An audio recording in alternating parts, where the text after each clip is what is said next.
Le sujet du jour est dualité. Dualité dans le sens de rivalité. Comme Adam et Lilith, Abel et Caïn, Isaac et Ismaël, Ésaü et Jacob, Naruto et Sasuke, Asta et Yuno, et j'en passe. Commençons par Adam et Lilith. Adam et Lilith étaient non seulement hommes et femmes, c'est-à-dire opposés par le sexe, mais ils étaient également opposés en hiérarchie. La hiérarchie entre les deux les divisait. Car Dieu les a créés au même moment, en même temps, et tous deux de poussière. Chacun d'eux deux voulait être l'être suprême. Ils ont combattu pour la suprématie. On dit que leurs pouvoirs étaient égaux. Leur force était égale. L'un voulait avoir l'ascendant sur l'autre et l'autre voulait avoir l'ascendance sur l'un. Une bataille d'égaux. De leur conflit naquit non seulement la rivalité mais aussi les conflits. C'est pourquoi Dieu est un. Pour être autonome. 3 pour trancher les conflits et les débats. On dit que Dieu a tranché en faveur d'Adam, et que Lilith disparut nul ne sait où. Elle disparut au-delà de la portée de Dieu, au-delà de la dimension de Dieu. Là où Dieu ne connaît pas, là où Dieu n'est pas, là où Dieu n'a pas mis ses pas, là où Dieu n'existe pas, au-delà des consciences.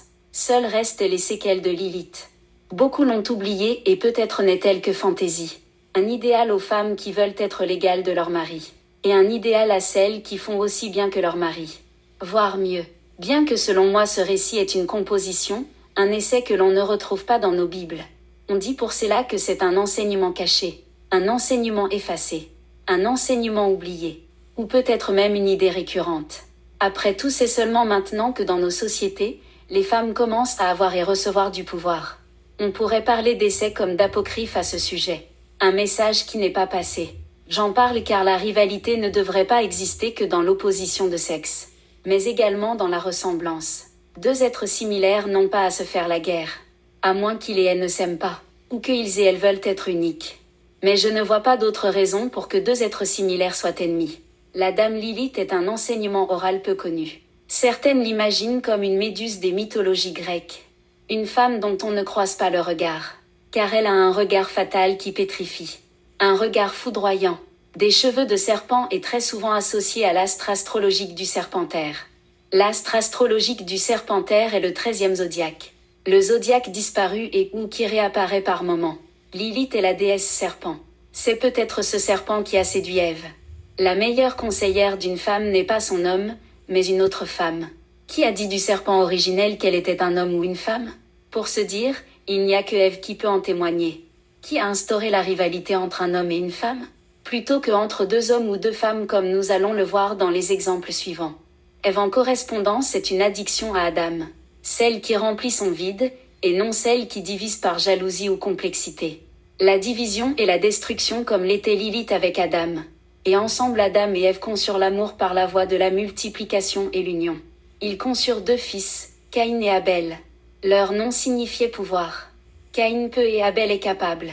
Dieu choisit ici l'offrande du capable et cela conduit au premier crime connu. La mort du capable. La mort d'Abel. Et par extension la mort du diable. Il fut le premier être à mourir. Et ce fut la fin? Non. Dieu le remplaça par Seth, qui signifie le programme ou la touche entrée d'un clavier d'ordinateur. Comme pour exécuter, jeu, set et match. Caïn et sa progéniture furent éliminés de la surface de la terre par la voie du déluge. Seth survécut en Noah. Puis vint Abraham et Melchisédek, qui étaient comme les 2 faces d'une médaille. Mais il n'y avait pas de rivalité entre deux. Donc passons au suivant. Ismaël et Isaac. Bien qu'ils étaient demi-frères, l'un donna son nom à l'islam et l'autre donna vie à Israël. On en arrive à Jacob et Ésaü. Ésaü était reconnu comme étant blond, roux et poilu. Il est le père de l'Europe. Son père Isaac l'avait choisi. Et en lui devait résider la convenance de Dieu. Le tabernacle de Dieu. Mais par ruse de sa mère, c'est Jacob qui fut intronisé. Cela rendit Ésaü fou de rage. Et il chercha à tuer son frère. Ésaü et Jacob entrèrent en guerre. Et devinrent des frères ennemis. Dans l'histoire moderne, on pourrait associer cet événement au génocide des Juifs par les Allemands. À l'Holocauste. Dieu vit la trahison de Rebecca et reformula le nom de Jacob en Israël. Ce n'est pas la première fois que Dieu a renommé quelqu'un. Ce fut par exemple le cas pour Avram en Abraham. Melchisédek devait être son premier choix. Puis Dieu rebaptisa Abraham pour son gouvernacle. Son gouvernacle ou son tabernacle sont comme le choix de Dieu pour son choix du personnage principal. Le héros qui n'est autre que son prophète. La lignée dans laquelle il enverra son Messie.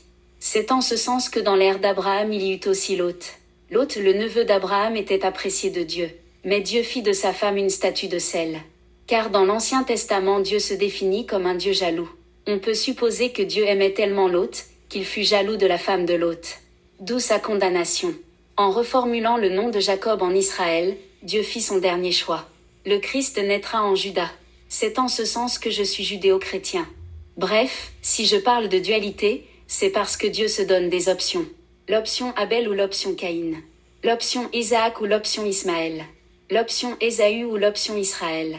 La dualité comme dans Double Dragon. Deux frères qui se battent pour la même femme. La dualité Naruto-Sasuke. Deux frères qui se battent pour le titre. Comme une compétition de football. La femme est souvent le trophée de cette rivalité. Car être rival c'est comme être des frères jumeaux. Indra et Ashura, Madara et Ashirama. Le but est conflictuel. Et le but est pour la suprématie de l'un ou de l'autre. Au final, la rivalité a commencé avec Caïn et Abel, et s'est terminée avec le Fils unique Jésus-Christ. Jésus-Christ est l'incarnation de cette rivalité, et la solution à ce conflit. Une fusion des deux frères. Une fusion du bien et du mal. Une fusion des deux pouvoirs. Qui sont comme Alpha et Oméga. Le commencement et la fin. Il le dit lui-même dans Apocalypse chapitre 22 verset 13, « Je suis l'Alpha et l'Oméga, le premier et le dernier, le commencement et la fin. » Ton rival c'est ton produit dérivé. Un autre toi. Un double toi. Comme le 11, le 22, le 33.